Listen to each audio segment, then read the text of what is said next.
Hello and welcome, I'm King Gowdy from Saxophone Comprehensive, and recently I had a video request from a subscriber who asked me to create a video on neck strap height and position. So I've done just that, but I've incorporated it within a larger video on saxophone essentials. So on this video I will be covering several things. First, looking at cases. So if you went out and bought a saxophone, what would the case look like and what are the typical items that you'd find within the case.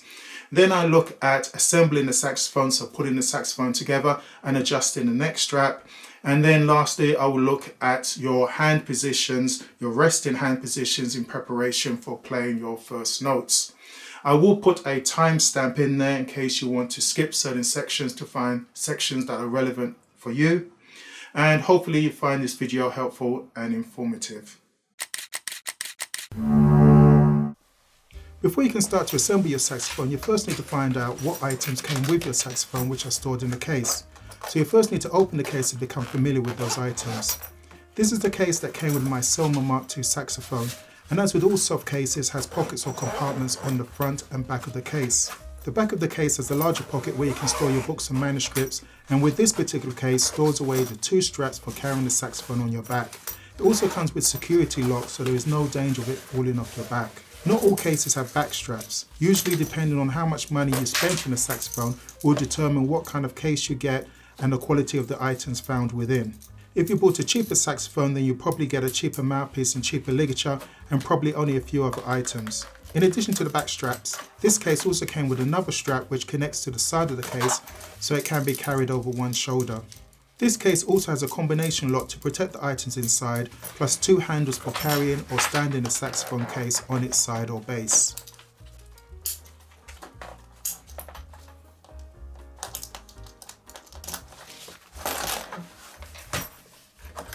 On the front of the case is another compartment.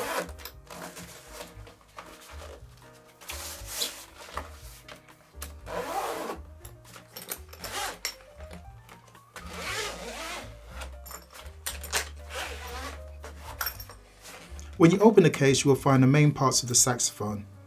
You'll have the main body of the saxophone with an end cap, which is very important for protecting the octave mechanism pin. The neck of the saxophone,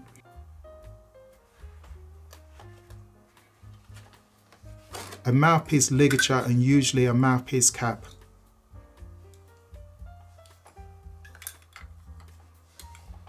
There might also be a small tube of cork grease, which is very important. If you don't have one, then you need to go and buy one. There will be a neck strap of a basic design, which may be padded if you are lucky. You will probably want to upgrade the neck strap in the future. And lastly, you'll probably get some cleaning cloths, though again you may need to buy your own swabs. Every time you play the saxophone, you will need to clean out the condensation that has formed inside of the saxophone.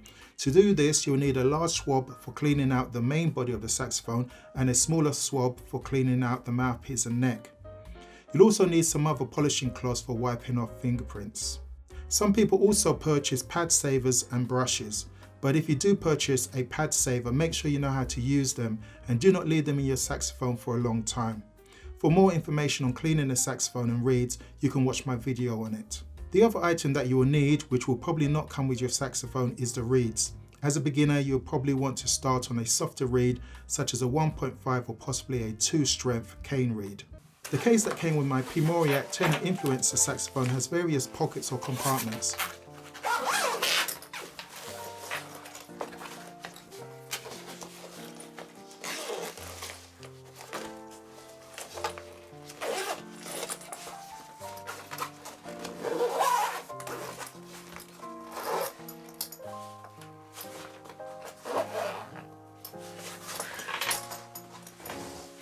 It does not have the two back straps, but a single strap for carrying it over the shoulder.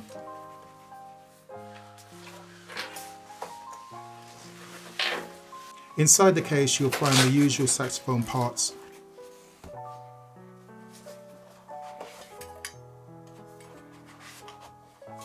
And with this case, it has another compartment under the saxophone where I eventually found the mouthpiece and ligature.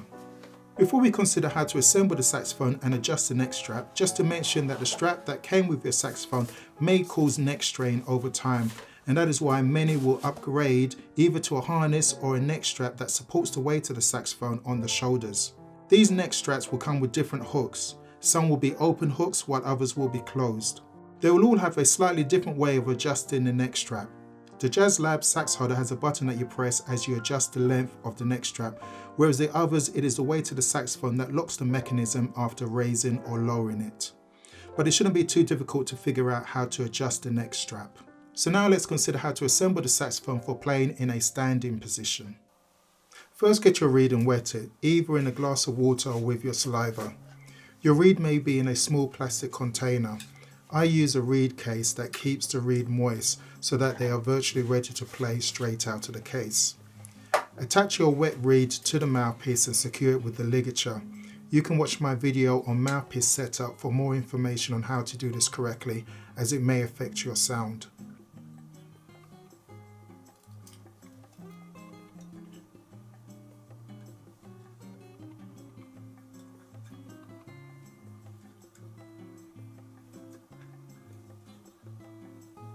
Attach the mouthpiece to the neck using a twisting motion. If this is the first time doing this, then smear a little bit of cork grease onto the cork of the neck to make this process easier. Repeat this when needed. It is very important that you hold the neck in such a way as not to damage or bend the octave mechanism. Do not push the mouthpiece all the way down on the neck, but leave a good amount of cork showing as in the demonstration. Later on, you will make further adjustments to the position of the mouthpiece when tuning. If you're not going to tune the saxophone, then align the mouthpiece with the neck. Placing the mouthpiece cap on the mouthpiece will protect the reed while you get your saxophone and neck strap. Put on your neck strap. I use the JazzLab sax holder, but they all work in virtually the same way. Pick up your saxophone from the bell so that you do not damage any of the keys or rods. Attach the neck strap to the saxophone using a hook. Make sure it is secure, and while still holding the saxophone by the bell, attach the neck to it using a twisting motion. You'll probably have to loosen the screw at the socket and tighten it again once the neck is in position. One screw is for a mini music holder, while the other is for securing the neck. If after loosening the screw it's difficult to push the neck into the saxophone, you can apply a little bit of cork grease around the base of the neck to make it easier to slide in. Also make sure that you are not pushing it in at an angle, as this will make it more difficult to slide in. Align the neck so the octave mechanism pin is in the center of the neck and secure it by tightening the appropriate screw. Take off the mouthpiece cap and adjust the neck strap into position.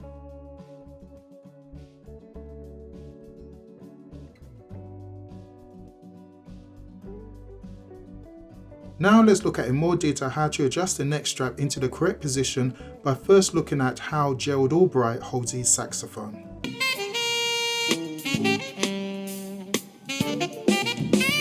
So what can we learn from this? First, consider his posture. Gerald Albright is standing straight. His head is not leaning backwards or forwards in an awkward position. The second thing that we can learn is that the angle of the saxophone is not parallel to his body. The angle of the saxophone is determined by the placement of the mouthpiece in the mouth. So what we are aiming to do when we adjust the neck strap is to position the saxophone so that the mouthpiece sits comfortably in the mouth and we can form our normal embouchure with our normal posture. If we push the saxophone out so it is parallel with the body, it will probably cause the mouthpiece to be at the wrong angle. Also, if the saxophone is too low, either the mouthpiece and reed will press too heavily on the bottom lip, causing the sound to be dampened, or we will be forced to move our heads forward to receive the mouthpiece. If the saxophone is too high, it will force us to tilt our head backwards, causing a bright sound. So it is a matter of adjusting the neck strap until it feels right for you. If you look at Gerald Albright from the front, you will see that the saxophone is slanted to one side. This helps to position the hand and fingers in a better position. If you decide to do the same, then make sure that you rotate the mouthpiece so that the reed sits flat on the lower lip. This is the same for when sitting with the saxophone at your side. Do not tilt your head, but rather rotate the mouthpiece. So to recap, to adjust your neck strap, assemble your saxophone, then get your neck strap and connect it to your saxophone, and then raise the saxophone by raising your neck strap into position. Now you're going to raise the neck strap into around about the correct position. You'll get used to it the more you do it. And then put your hands in the correct position and pivot the saxophone so that it goes into your mouth. You will have to open your mouth to receive the mouthpiece. Now once you've done that, if you can't form your correct embouchure, if the saxophone is too low or too high, then make some slight adjustments until you get it into the correct position so that you can pivot the saxophone so it goes into your mouth and you're in a comfortable position. Your shoulders are not raised or bunched up, but down and relaxed. Your arms are relaxed and you've got a nice, you can form a nice good embouchure.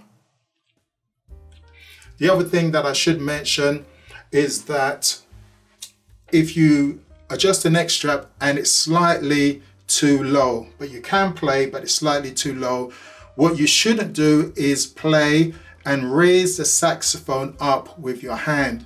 It's so easy that once you adjusted the saxophone, you don't want to make some more corrections to it. You just play, but you lift up the saxophone with your hand so it's in the right position. Now, if you do that and you raise the saxophone with your thumb under the thumb hook, you raise it up into the correct position, what you're going to do is damage your thumb. You may get a trapped nerve in there or something else, but what's going to happen, it's going to damage it over time. And then every time you go to practice, as soon as you put your thumb on that thumb hook, it's going to hurt, and it may take several months to actually heal, which means within that time you can't practice. So what you don't want to do is to raise the saxophone up using your thumb. Adjust the neck strap. Make sure the neck strap is in the correct position. The neck strap is there to make sure that the saxophone is at the correct height for you. Your thumb is only to stabilize the saxophone and to pivot it backwards and forwards so that it stays in your mouth. Now, having said all of that, just be aware that we're all different. We all have different length arms, different length torsos. We all stand with a slightly different posture. So the way that I adjust my neck strap may be slightly different to the way that you adjust your neck strap. If you look at the neck strap on Gerald Albright and compare it to the neck strap on David Sanborn, you'll see that they are totally different. Also, the way the mouthpiece is positioned in the mouth, usually you'd have it straight in the mouth, but then you do have some individuals that will play with the mouthpiece down at the side in some kind of weird position. So just be aware of that. There are various ways to represent the saxophone in drawings to indicate which keys are pressed when notes are played, but most of the keys are easily recognizable, though there may be some confusion as to certain keys on the left-hand pad and certain palm keys.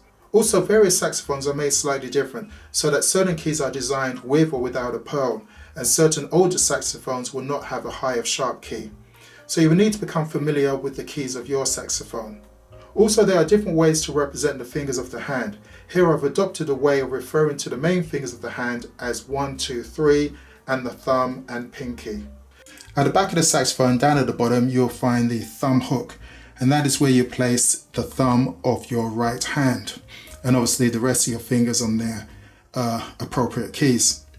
Now, some musicians will place their thumb right under the curved part of the thumb hook. Some will place it a little lower. Some will even place it on top of the screw. I've also seen a lady who plays a tenor, and she placed her thumb right over this key. Now, the way she was able to place her thumb over the key is because she went out and bought a different thumb hook, which went down, it went up, went across to create a platform above this key, and then went down and screwed into the saxophone. So because there was a platform above this key, she was able to place her thumb right there. And for her, that was the best position, the most comfortable position for her thumb. So it's all about finding the best position that gives a comfortable hand position. This thumb hook can also move. Usually if you adjust this screw, you may be able to move it up and down or swivel it right or left to form a better position for your thumb, a more comfortable position for your thumb. So here at the back, you've got the thumb rest where you rest your thumb, and then coming round to the front of the saxophone down at the bottom, you have 3 pearls which are similar in size, and then you have these 2 keys here. These 2 keys are going to be activated by the small finger, your pinky finger, and then the other 3 fingers on this hand will go on the 3 pearls. So your hand is like this, 1, 2, 3, and the pinky activating these two keys. On the top of the saxophone you have the left hand thumb rest, which is just a piece of plastic which doesn't move, and you have beside it the octave key. Now this changes the octave mechanism. So what you want to do with your left thumb is to rest it on this thumb rest, but also have part of the thumb extended onto this key so that you can swivel your thumb on the thumb rest to activate the octave mechanism. So here is a thumb rest, here is the octave mechanism, so your thumb will be placed like this so that you can activate the octave mechanism. And then when you come round to the front of the saxophone, what you're going to find is that different saxophones are designed differently, and some of these keys may have pearls and some may not. But the easiest way for me to explain it is down at the bottom you're going to find a pad with 4 different keys on it. Pad with 4 different keys. Your pinky will play all of these 4 keys, and so your pinky will rest anywhere on this pad. Then above it you have a pearl, so this finger will rest on that pearl. Above it you'll have another pearl which looks exactly the same, so this finger will go on that pearl. Above it you'll find a smaller pearl. You skip that one and go to the pearl above it, so your finger will go on this pearl. Some saxophones will have another pearl above that. In this particular saxophone doesn't, it has a golden teardrop. So here is the pad with the 4 keys. Your pinky finger will rest anywhere comfortably on these keys, anywhere which is comfortable for your hand. This finger goes on that pearl, this finger on that pearl, this finger on that pearl, so your hand looks something like that.